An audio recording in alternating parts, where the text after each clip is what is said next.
Greetings and salutations, guys. I'm here with my review of the Odyssey. Of course, this is Christopher Nolan's newest movie, his adaptation of the ancient Greek epic by Homer. A movie whose existence, I think, speaks to the power of Christopher Nolan because I think in 2026 there are only a handful of directors who could get a major studio to fund a movie of this size, scale, scope that is an adaptation of the Odyssey. But Nolan has done so with a truly all-star cast led by Matt Damon as Odysseus, a king who went off to war 20 years ago and has not returned since. Now his son, Telemachus, played by Tom Holland, goes off looking for the father he has no memory of, while his wife, Penelope, played by Anne Hathaway, has to decide what to do that is best for her kingdom that has been missing a king for so long, while Odysseus himself tries to finally make his way back home. The Odyssey is typically referred to as an epic because that is what it is in the classic literary sense, in the classic poetic sense, but who better to put any sort of epic on screen than Christopher Nolan? Almost all of his movies fit the term epic in our modern sense, what we think of as sort of an epic on-screen experience. And that is, of course, what he brings here, as you might expect with the Odyssey. And it couldn't be a better fit because this is Nolan going all in on bringing all that spectacle that he is so famous for, bringing the huge, amazing visuals he is so famous for, and doing it with, I think, a lot of passion. He is clearly very invested in these characters and in this story, and I think it really is a standout film, and it is one of his best movies so far, which is definitely saying something. The press screening I attended for the Odyssey was a 70 millimeter IMAX screening. I understand that everyone won't be able to get to one of those, and it's going to be sold out for a while at a lot of theaters showing it in that format. And then there's the regular IMAX showings. All I'll say is see it on the biggest screen you can. And I don't think you have to see it in IMAX 70 millimeter because I think that the visuals will pack a punch no matter what.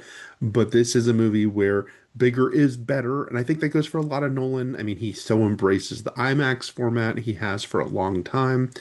But the scale of this movie is so impressive. It's funny that I saw this movie just a few days after Moana, and one of my criticisms of Moana was how obvious it was when they went from real scenes on the water, which there were some, or even shots on the water, to the ones that were on a soundstage, and you could tell that the people, the actors in those scenes, were not actually on the water in those moments. You could never tell here. And I think that's, of course, mostly because they really were on the water. And in the parts where they had to fake it, and, they shot on the Universal backlot, for instance, on a body of water, but still not really out in the ocean. But everything looks great. Everything looks 100% real. You definitely feel completely like you are there. You are there with these characters in incredibly daunting circumstances. Odysseus has to go through so much on this quest trying to make it home, and you feel it. You feel the burden of it all. You feel, what he's trying to overcome. You feel the loss along the way. And that is a real testament to Nolan and his sort of power of storytelling here. This really feels like a wonderful mix of, the core story that he is adapting and a filmmaker that really is sort of the perfect kind of fit for this kind of story. I really love Damon in this movie, and yes, it is funny that he is once again playing a guy who has to try to make it back home. I know he has joked about that in interviews, that this is a tried but true thing for Matt Damon. I don't know what it is about Matt Damon that he just fits so well playing a guy who is trying to make it back home. But he does it again here. It's also funny because there is a little bit of Jason Bourne because Odysseus can't remember everything about his past at a certain point. And so you've got that element of amnesia as well. But if you're going to say that this is sort of a greatest hits role for Matt Damon, he certainly rises to the occasion of doing that. He, is completely dedicated to this role, the physicality of it, the determination of this character and all he's gone through. And there's sort of a slow reveal about really what he's gone through because we're not seeing everything all at once. We're getting pieces of information, and I really like how that's all doled out. And then Hathaway and Holland are both very strong, playing his family, who are reacting to his absence in different ways and trying to figure out what is the next step, because it's not just a family issue, it is a kingdom issue.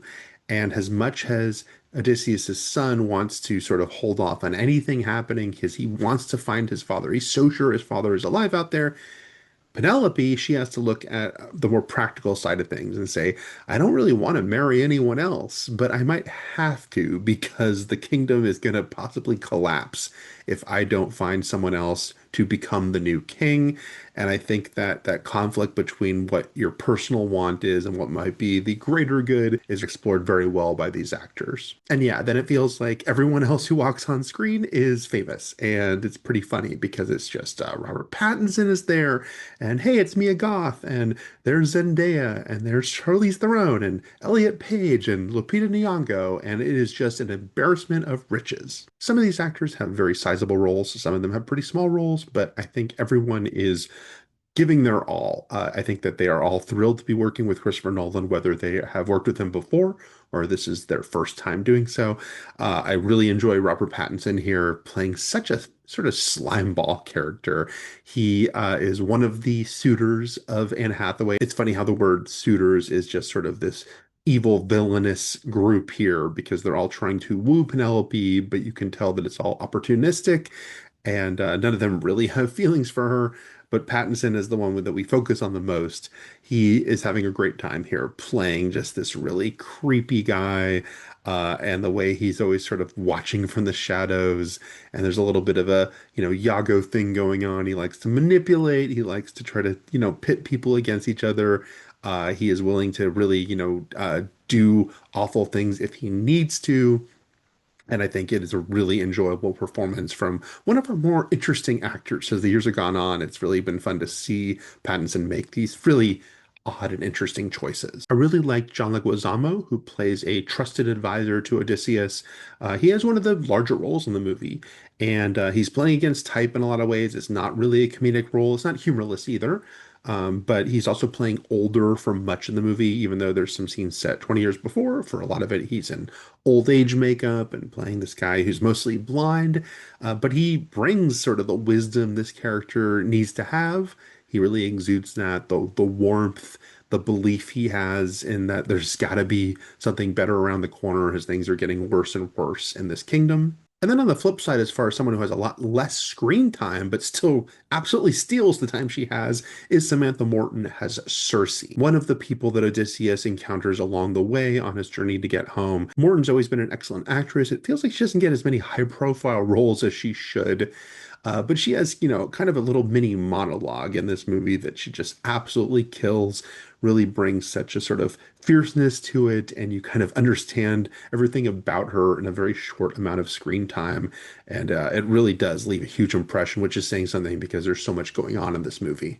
That, of course, includes major battle sequences, and there's the centerpiece of the Trojan horse and how that is used, and the battle that happens after that. There's the fact that this is a full fantasy movie with creatures in it, and that there's this wonderful showdown with a cyclops that takes place over sort of a extended amount of time, as Odysseus and his men have to figure out what to do about being trapped inside this cave with this giant monster, and sort of step by step what they do to try to overcome this very, very large obstacle. The Cyclops sequence is one of a couple in this movie that are pretty creepy and actually have a lot of horror tinges to them, and made me think about how cool it would be if Nolan ever really embraced his Kubrick doing The Shining side and did a full horror movie. That would be really fascinating, and I never really thought about it before until watching a couple of the scenes in the Odyssey and thinking, oh, this is cool, and he is kind of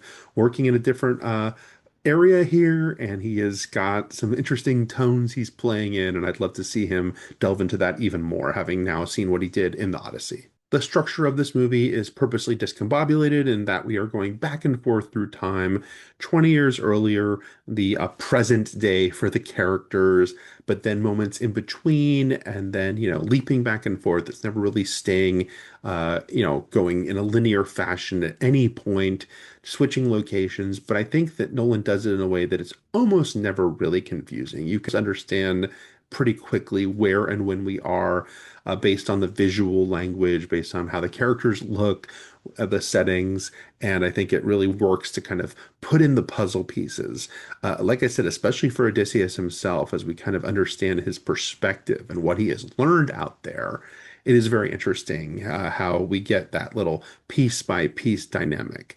And it all leads into what I think is a very emotional final act to this movie. I've always admired Nolan. I mean, he's clearly an amazing director, and I think that was very apparent from the start. Memento may still be my favorite Christopher Nolan movie. And the things he was doing in the aftermath were so impressive, so great. There was a period though where I started to feel a emotional disconnect with a lot of his stuff.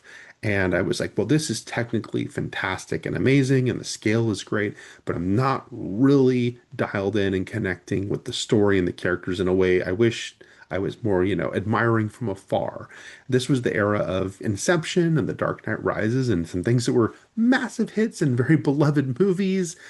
Even Interstellar, I'm sorry, it just like I wasn't connecting to it emotionally. Then that started to shift again, and I started to get more into his movies like I was with the early ones. But the Odyssey, on a lot of levels, is the one that I most emotionally connect to. I think that in that final act of the movie, the payoffs we get, what we start to understand about these characters and the things they've learned along the way, there are some really touching moments, and I think some very impactful ones that I was really impressed by. There is some interesting messaging to this movie. There's a lot of parallels to this and Oppenheimer as far as some of the themes and some of the weight of what the characters have to deal with in this movie. It's an interesting period of Nolan to look at because he is exploring these themes, and there's a lot of concurrent, overlapping elements to them that I think do make a really a great through line in his career. And it makes me very curious to see where he goes next, and if that's sort of where he continues, or is he going to go in a totally different direction. So yeah, I have some little nitpicks with this movie, but not a lot to really complain about because I was really locked in on it and I was just so enthralled by it and loving the images of it and loving the performances and was really wrapped up in the story, which I wasn't sure if I would be going in. My only notable quibble is that there is one supporting character, and that's my only clue as to who it is. We don't get some resolution on her that it feels like we need. In fact, it's a little strange how the finale plays out as far as spotlighting where she is at a certain point, and then it seems like they kind of forgot about her. Feels like something must have been cut out and edited out because it feels like we're heading towards a final moment for this character that we don't get, and that was a little odd. But she wasn't one of the central characters, but and significant enough that I wanted to know, well, what exactly happened with her? Can we close that loop? But overall, I think the Odyssey really is a triumph from a director who just is operating at his own level. And yeah, really, is a star in his own right. It's really cool to see a filmmaker that has reached this level that I think is harder and harder these days for someone to. Just the fact that this movie has all these sold out shows and has, 3 a.m. shows opening weekend in a way that you really only would see with like an Avengers movie or, a Star Wars movie opening weekend. It is very rare that a non-franchise movie would get this kind of treatment.